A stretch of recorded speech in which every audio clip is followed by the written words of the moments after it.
नमस्कार दोस्तों खेसारी भैया का गाना चुमा चुमा दे दे रिलीज हुआ तभी से तो वह गर्दा उड़ाना शुरू कर ही दिया।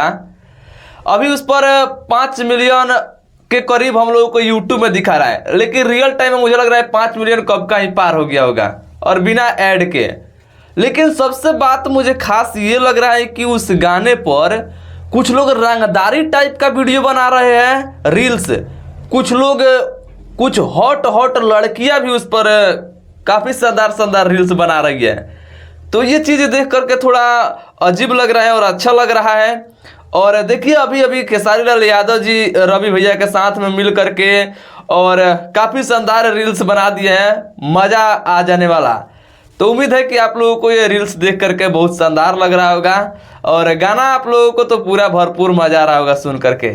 तो कमेंट में बताइएगा आप सभी को ये वीडियो कैसा लगा खेसारी भैया और रवि भैया का, कमेंट करके बताइएगा। और वीडियो अच्छा लगा होगा तो लाइक शेयर मार दीजिएगा, चैनल पर तो सब्सक्राइब कीजिएगा। मिलते हैं नेक्स्ट वीडियो में, तब तक के लिए थैंक यू।